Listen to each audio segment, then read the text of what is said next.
Quel est le message que tu dois entendre si tu es ici? C'est qu'il y a une raison. Eh bien, écoute, on te parle de la fusion de l'engagement. C'est celle qui était retournée dans le paquet. Va savoir pourquoi, on ne sait pas.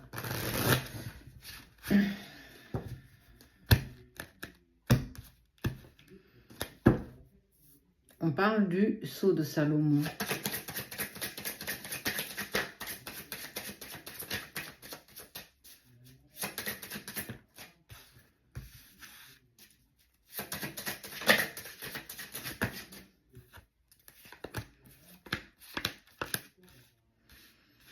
Tu penses beaucoup à une personne en étant dans le silence. C'est peut-être là où, quelque part, tu trouves des clés qui te permettent clairement d'avancer pour toi. Accepter de laisser partir, pas forcément une personne, mais une émotion qui te fait souffrir. Accepter de laisser derrière toi tout ce qui enveloppe cette réaction que tu as pu avoir par le passé. On voit que ça y est, tu es en train d'apprendre à lâcher prise. On ne peut pas forcer quelqu'un à rester à nos côtés. On ne peut pas obliger une personne à nous parler. On ne peut pas... La seule chose que tu peux faire, c'est tout ce qui t'intègre toi, en fait. Les faits, les gestes que tu dis ou surtout ce que tu ne dis pas.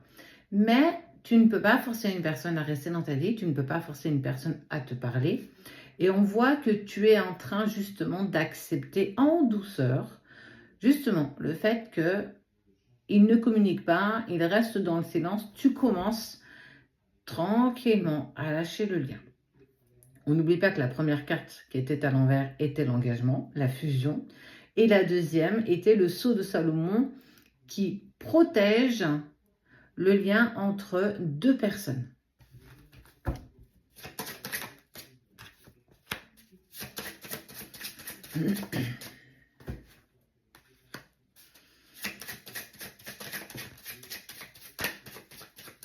Ouais, je sais que tu l'as vu. Tu es en train aussi de travailler tranquillement tout ce qui est blocage transgénérationnel. Alors, qu'est-ce que c'est le transgénérationnel? C'est tout ce que nous avons pu vivre, par exemple, toutes les femmes de la famille. Souvent, on est dans des répétitions de schémas, des femmes qui ont toujours subi, par exemple, des IVG. Des femmes qui ont été abusées physiquement. En fait, ça s'est répété de femme en femme, de la grand-mère à la mère, à toi, etc. etc.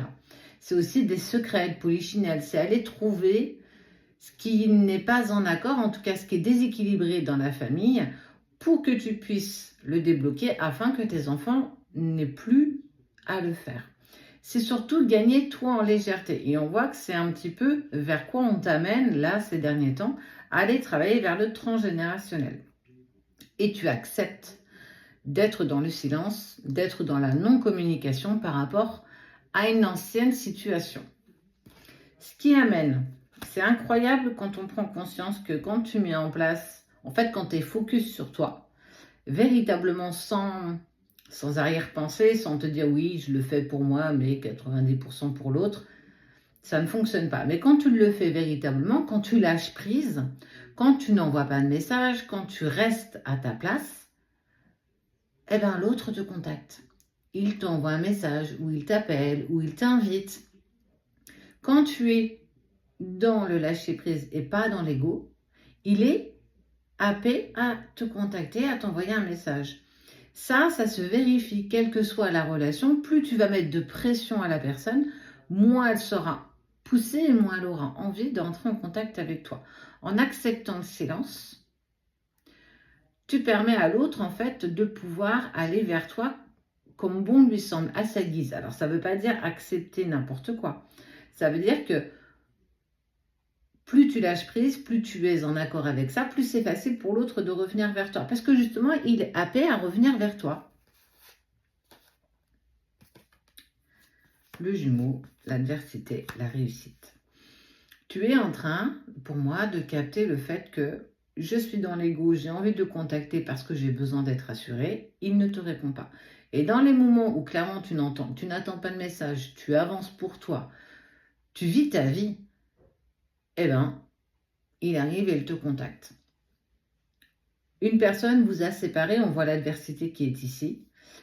Ça peut être plein de choses. Ça peut être des personnes de sa famille, sa partenaire s'il n'était pas séparé. Ça peut être un ami, ça peut être de la magie, pas très sympathique, du mauvais œil, de la jalousie. Voilà, il y a plein de petites choses qui ont fait aussi que votre relation s'est arrêtée.